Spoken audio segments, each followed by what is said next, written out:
Assalamualaikum warahmatullahi wabarakatuh. Hai para pencinta catur dan para catur mania, selamat datang kembali di Legenda Catur Dunia.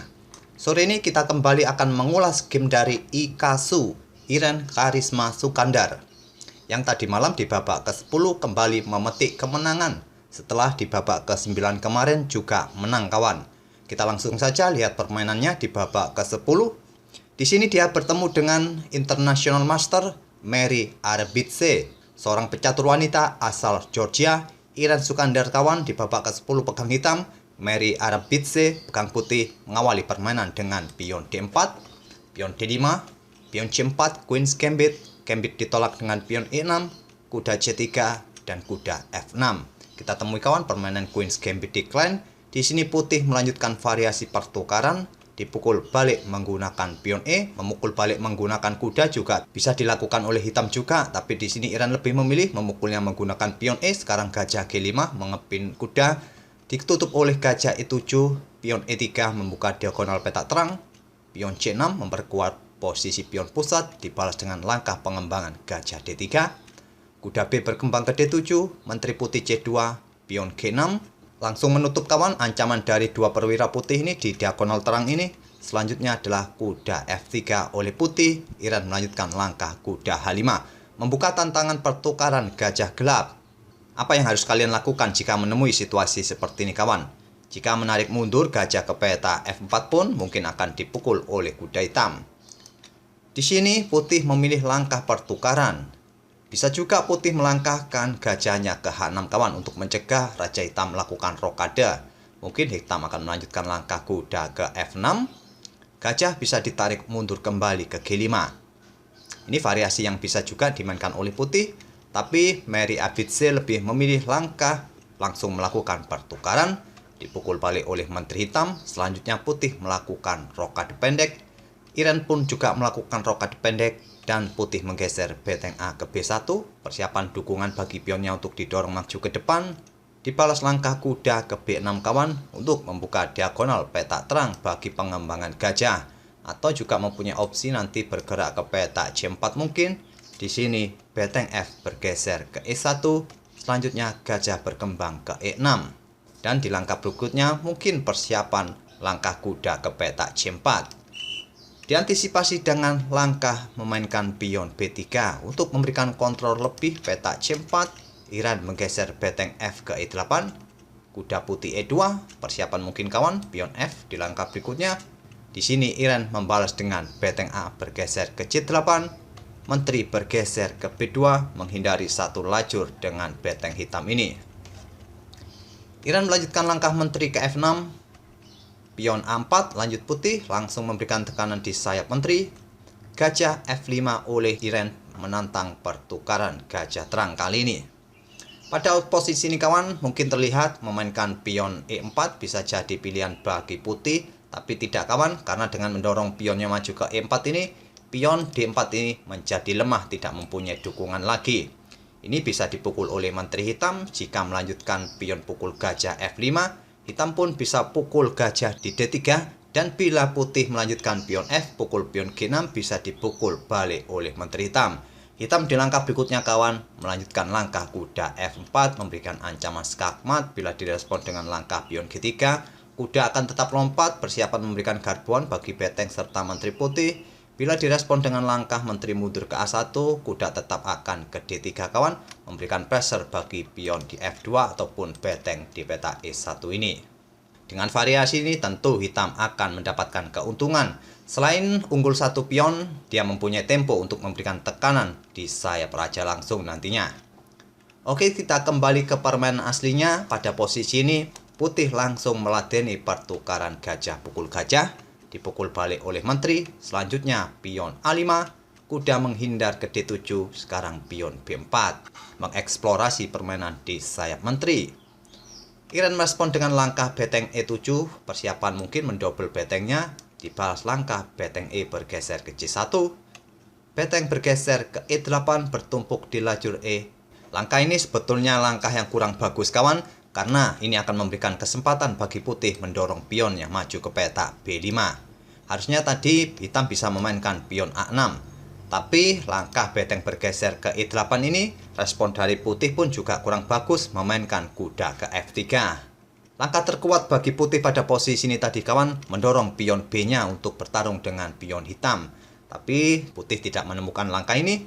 Putih memainkan kudanya ke F3 dan Iren membalas dengan pion A6, baru menyadari pentingnya pion A6 ini. Selanjutnya kuda ke 4, pion G5 ingin mengusir kuda di langkah berikutnya. Kuda putih C5 menantang pertukaran kuda, tantangan ditolak, Iren tetap mendorong pion G4-nya, kuda mundur ke E1 dan barulah sekarang kuda mundur ke F8. Ingin bermanuver kapan? Ke peta G6 atau ke peta E6 nanti untuk memberikan dukungan langsung serangan di sayap raja nantinya.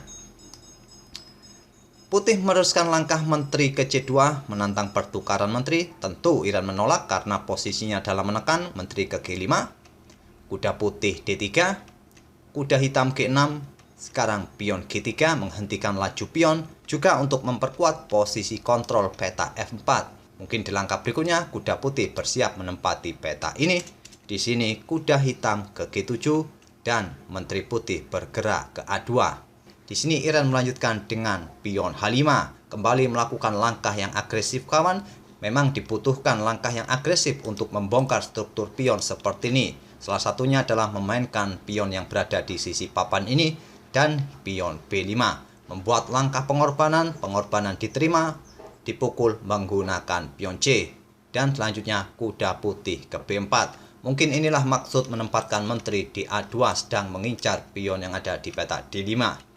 Di backup oleh beteng D8, kuda ke D3, kuda hitam ke E6, untuk memberikan kontrol lebih bagi peta F4. Jika kuda lompat ke peta ini, mungkin salah satu kuda akan pukul kuda putih. Di sini kuda putih tetap lompat ke F4, dipukul menggunakan kuda G, dipukul balik menggunakan pion E menyerang menteri, menteri mundur ke G7 dan beteng putih bergeser ke E1. Dia tidak melanjutkan langkah kuda pukul pion ini kawan, karena nantinya juga beteng bisa bergeser dan akan memberikan ancaman bagi kuda ataupun pion yang ada di belakangnya. Jadi beteng putih langsung bergeser ke E1 untuk memberikan pimpinan bagi kuda hitam terhadap betengnya. Mungkin di langkah berikutnya juga persiapan naik kawan ke peta E5 dan bergeser ke peta G5 nanti. Di sini Iren menggeser betengnya ke D7 menghindari pimpinan agar di langkah berikutnya bisa pukul pion menggunakan kuda. Beteng putih pun naik ke E5. Pada posisi ini bisa saja kawan kuda pukul pion D4, tapi di langkah berikutnya ancamannya adalah beteng bergerak ke peta G5 karena sudah tidak ada yang mengontrol peta G5 ini. Tapi tetap saja kawan, hitam masih mempunyai kesempatan pukul pion D4. Inilah yang dilakukan oleh Iren. Jika nanti beteng bergerak ke peta G5, maka ancamannya adalah ancaman skak garbuan terhadap beteng putih ini. Jadi di sini putih melangkahkan rajanya terlebih dahulu ke G2, sekarang kuda lompat ke F3. Tetap memberikan kontrol peta G5 dan putih melanjutkan dengan langkah beteng pukul pion H5, menteri hitam ke G6 mengancam beteng. Sudah tidak ada peta lagi yang aman bagi beteng putih ini kawan. Di sini putih merespon dengan langkah kuda pukul pion D5. Ini bermaksud jika menteri hitam pukul beteng putih, maka ancamannya adalah ancaman skak garbuan keluarga terhadap beteng, menteri serta rajanya.